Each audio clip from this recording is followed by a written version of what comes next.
Mangalagiri Tadepalli municipal corporation పరిధిలో మరి ముఖ్యంగా ప్రధాన రహదారులు మీద రోజు రోజుకు పెరుగుతున్నటువంటి ట్రాఫిక్ రద్దీని కొంతలో కొంత కంట్రోల్ చేయడానికి కార్పొరేషన్ అధికారులు తక్షణమే చర్యలు చేపట్టారు. వాటిలో ప్రధానంగా మరి ముఖ్యంగా రోడ్డు ఇరుకైనటువంటి నేపథ్యం, అదేవిధంగా సుదూర ప్రాంతాల నుంచి పెద్ద సంఖ్యలో మరి ముఖ్యంగా అమరావతి రాజధాని ప్రాంతాల నుంచి భారీ యంత్రాలతో కూడుకున్నటువంటి వాహనాలు రావడంతోనే ఉదయం, సాయంత్రం మరి ముఖ్యంగా డాన్ బాస్కో, ఉండవల్లి సెంటరు, అదేవిధంగా ప్రకాశం బ్యారేజ్ వద్ద భారీ స్థాయిలో ట్రాఫిక్ రద్దీ పెరుగుతుంది. వాటన్నిటిని దృష్టిలో పెట్టుకొని తక్షణమే ఆ 3 చోట్ల రోడ్డు విస్తరణ పనులు చేపట్టాలని నిర్ణయించారు. దాదాపు ఒక్కొక్క పాయింట్ దగ్గర రూ. 1,00,00,000 వ్యయంతో ఈ విస్తరణ పనులు శ్రీకారం చుట్టారు.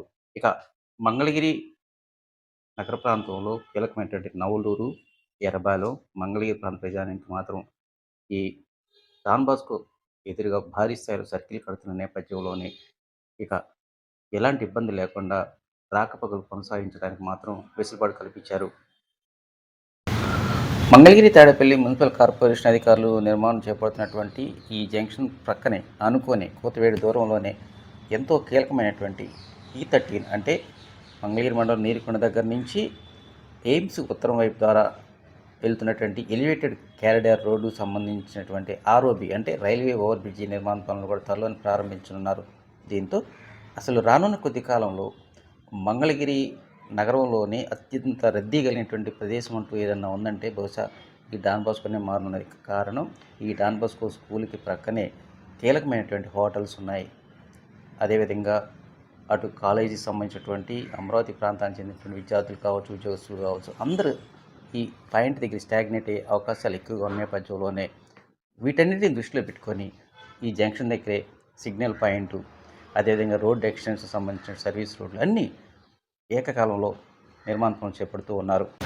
ప్రస్తుతం ఉన్నటువంటి డాన్ బాస్కో వద్ద ట్రాఫిక్ రద్దీకి రెండింతలు ఎక్కువగా ఉండవల్లి సెంటర్ దగ్గర ఎక్కువ కనిపిస్తుంటుంది. కారణం ఉండవల్లి సెంటర్ వద్ద కేవలం వాహనాల తాకిడి ఒకటే కాదు, వీఐపీ మూమెంట్ కూడా ఎక్కువ ఉంటుంది. ఎందుకంటే ఆ ఉండవల్లి సెంటర్ సమీపంలోనే ఎక్కువ మంది మినిస్టర్లు కావచ్చు, ఐఏఎస్ ఐపీఎస్ అధికారులు కూడా ఆ ప్రాంతంలో నివాసం ఉన్నటువంటి నేపథ్యంతోనే అసెంబ్లీకి వెళ్ళాలన్నా కూడా ఈ ఉండవల్లి సెంటర్ నుంచి మార్గం అనేటువంటి కీలకమైన దీంతోనే అక్కడ కూడా నిత్యం రద్దీ వాతావరణం నెలకొన్న నేపథ్యంలోనే ఇప్పటికే విస్తరణ పనులు శ్రీకారం చుట్టారు. త్వరలోనే అంటే ఇప్పటికే సీడ్ యాక్సెస్ రోడ్డు దగ్గర నుంచి విజయవాడ వెస్టర్న్ కెనాల్ పైన స్టీల్ బ్రిడ్జి నిర్మాణ పనులు ఓ కొలిక్కి వస్తున్నాయి. ఆ బ్రిడ్జి నిర్మాణ పనులు పూర్తయితే ఆ బ్రిడ్జి మీదుగా అన్ని వాహనాలు మళ్ళీ ఉండవల్లి సెంటర్ దగ్గరికి వచ్చి ఇక్కడ నుంచి తూర్పు చెన్నై కలకత్తా జాతీయ రహదారికి అనుసంధానం చేయడానికి మరో బ్రిడ్జి నిర్మాణ పనులకి ఇప్పటికే ప్రతిపాదనలు సిద్ధం చేశారు. ఇట్లా ఎలా చూసినప్పటికీ ఉండవల్లి సెంటర్ కూడా రానున్న కాలంలో కూడా ఒక రద్దీ వాతావరణం నెలకొనేటువంటి సెంటర్గా మారబోతుంది. దీన్ని దృష్టిలో పెట్టుకుని కార్పొరేషన్ అధికారులు మాత్రం ముందస్తు చర్యలు తీసుకున్నారు.